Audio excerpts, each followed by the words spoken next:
Assalamualaikum warahmatullahi wabarakatuh. Selamat pagi anak-anak ibu semuanya. Bagaimana kabar kalian pagi hari ini? Ibu berdoa semoga kalian dalam keadaan sehat-sehat selalu. Bertemu kembali dalam pelajaran IPS, masih secara daring. Ibu harap kalian sudah mempersiapkan alat tulis kalian, buku paket kalian, buku catatan kalian, dan hal-hal lain yang diperlukan dalam kegiatan pembelajaran kita pada pagi hari ini. Kalian harus tetap menjaga kesehatan kalian dengan cara makan secara teratur, mandi secara teratur, cuci tangan menggunakan sabun, dan menggunakan masker apabila kalian keluar rumah. Yang jelas, kalian harus tetap melaksanakan protokol kesehatan agar kalian terhindar dari berbagai wabah penyakit yang sedang berjangkit pada saat ini. Pada pertemuan pagi ini, kita akan mempelajari tentang keadaan wilayah negara Australia. Tujuan pembelajaran yang akan kita capai adalah menganalisis keadaan wilayah negara Australia dengan benar. Adapun indikator yang akan kita capai pada pertemuan kali ini adalah: pertama, mendeskripsikan iklim negara Australia. Kedua, menganalisis bentuk muka bumi atau relief negara Australia. Ketiga, menjelaskan keadaan penduduk di negara Australia.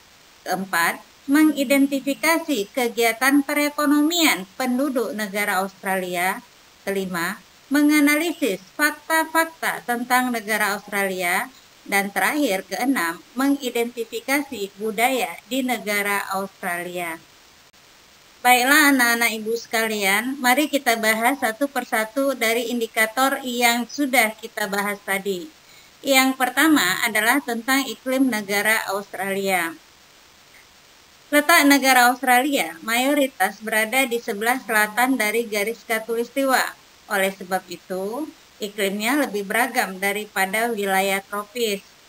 Adapun iklim negara Australia terdiri dari: yang pertama, iklim tropis. Ini terdapat di wilayah Australia bagian utara. Yang kedua, iklim subtropis terdapat di wilayah Australia bagian selatan. Ketiga, iklim laut sedang. Ini terdapat di wilayah selatan Victoria dan Tasmania. Dan yang terakhir, keempat, adalah iklim gurun, terutama terdapat di wilayah gurun negara Australia. Yang kedua, bentuk muka bumi relief negara Australia. Benua Australia memiliki topografi yang cenderung rata dibandingkan dengan benua lain, dan 2/3 wilayahnya merupakan gurun karena letaknya berada pada zona turunnya massa udara atau disebut subsidensi. Plato baratnya sebagian besar berupa gurun pasir dengan wilayah luas yang sebagian besarnya juga tidak memiliki sungai. Negara Australia juga memiliki dataran tinggi timur yang dikenal sebagai pegunungan pemisah besar yang membentang dari semenanjung Cape York ke arah Tasmania di selatan. Negara Australia juga memiliki dataran pantai barat yang terbentuk karena sesar batuan di sepanjang barat benua. Juga terdapat pula dataran tinggi pantai timur yang membuat dataran rendah pantai menjadi sempit. Ketiga, keadaan penduduk di negara Australia. Penduduk asli negara Australia adalah suku aborigin yang menempati daerah-daerah di pedalaman yang kondisi wilayahnya cenderung kering dan tandus. Penduduk negara Australia juga sebagian besar berasal dari para imigran dari Eropa seperti dari Inggris dan Irlandia, Italia, Belanda, Skotlandia, Jerman, dan Yunani, serta berasal dari imigran yang berasal dari Asia seperti dari Cina dan India. Diperkirakan sekitar 92% penduduk Australia adalah bangsa kulit putih atau ras Kaukasoid yang merupakan keturunan pendatang dari Eropa, 7% pendatang dari Asia, dan sisanya 1% lagi terdiri dari suku aborigin dan yang lainnya. Pertambahan penduduk negara Australia sangat pesat. Meskipun begitu, negara ini memiliki kualitas penduduk atau sumber daya manusianya tinggi. Untuk angka harapan hidupnya, daerah ini atau negara Australia mencapai 82 tahun, yang membuktikan bahwa penduduk Australia sudah memiliki kondisi kesehatan yang baik dan kesejahteraan yang memadai. Keempat, kegiatan perekonomian penduduk negara Australia. Apa saja kira-kira yang menjadi kegiatan ekonomi penduduk negara Australia? Mari sama-sama kita bahas.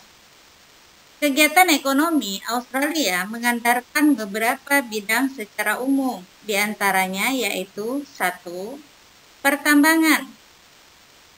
Adapun yang mencakup kegiatan pertambangan di sini adalah pertambangan emas, pertambangan biji besi, pertambangan batu bara, dan pertambangan gas alam. Kedua, pertanian dan peternakan. Yang mencakup kegiatan pertanian di sini adalah pertanian gandum, sedangkan peternakan adalah peternakan sapi, peternakan domba, dan peternakan ayam. Pada bidang usaha pertanian, khususnya bidang peternakan, negara Australia juga tercatat sebagai salah satu negara dengan produksi susu terbesar di dunia, dan juga tercatat sebagai salah satu negara dengan produksi wool terbesar di dunia. Yang ketiga, bidang teknologi, informasi, dan telekomunikasi. Dalam bidang teknologi, informasi, dan telekomunikasi, Australia masuk dalam peringkat 9 dari 69 negara yang memiliki kemajuan dalam bidang tersebut, dan menjadikannya sebagai salah satu lokomotif pertumbuhan dan inovasi ekonomi di negara Australia. Berikutnya, kelima, fakta-fakta tentang negara Australia. Apa saja yang menjadi fakta-fakta tentang negara Australia tersebut? Mari kita lihat satu persatu. Pertama, Australia merupakan salah satu massa daratan tertua di dunia dan telah berpenghuni manusia selama sekitar 60.000 tahun. 2. Pada tahun 2007, penduduk Australia melampaui jumlah 21 juta jiwa. Ketiga, dalam 60 tahun migrasi terencana, negara Australia telah menerima lebih dari 6,5 juta migran dari lebih 200 negara, termasuk lebih dari 600.000 pengungsi. Keempat, sejak 1990, ekonomi Australia telah tumbuh rata-rata sebesar 3,3% per tahun, dengan pertumbuhan selama 17 tahun berturut-turut. Kelima, pada tahun 2007, produk domestik bruto atau GDP Australia senilai 1 triliun dolar, menjadikannya ekonomi terbesar ke-13 di dunia dan ke-10 terbesar di antara negara-negara industri. 6. Negara Australia satu-satunya bangsa yang memerintah seluruh benua. Dan terakhir, ke-7, negara Australia memiliki 10% keanekaragaman hayati dunia, dan sejumlah besar di antaranya adalah jenis tanaman, hewan, dan burung asli yang tidak terdapat di tempat lain di dunia. Terakhir, keenam adalah budaya di negara Australia. 1. Suku aborigin.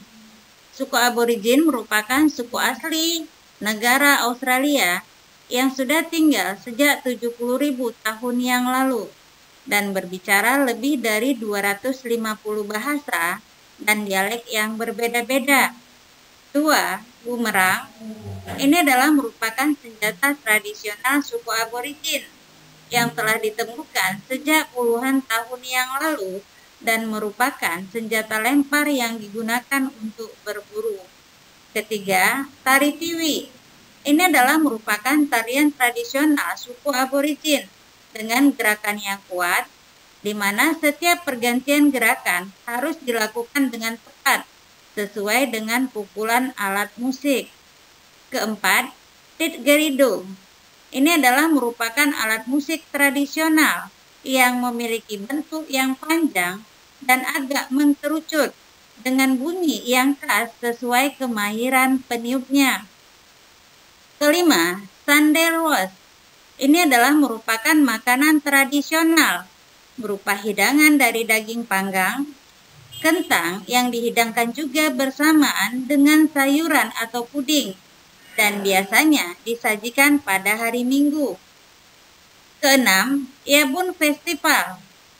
Yabun Festival merupakan festival pribumi terbesar di Australia yang berlangsung hanya 1 hari dan merupakan salah satu ajang musik pribumi terpenting di negara Australia. Dan ketujuh, seni rupa Australia. Ini bermula dari lukisan gua dan lukisan kulit kayu penduduk aslinya yang diwariskan secara lisan melalui upacara dan juga dengan menyampaikan kisah-kisah zaman impian. Demikianlah materi kita pada pelajaran kali ini. Ibu harap kalian bisa memahami dan mengerti tentang materi yang sudah Ibu sampaikan tadi. Tetapi kalau ada di antara kalian yang belum bisa memahami dan belum mengerti tentang materi tersebut, kalian boleh menanyakan langsung kepada Ibu melalui WA.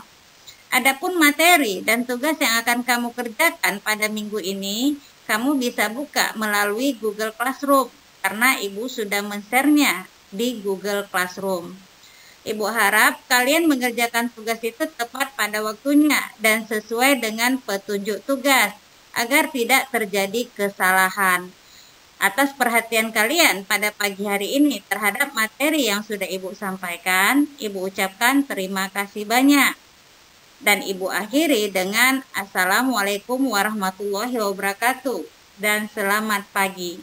Tetap semangat ya anak-anak Ibu semuanya.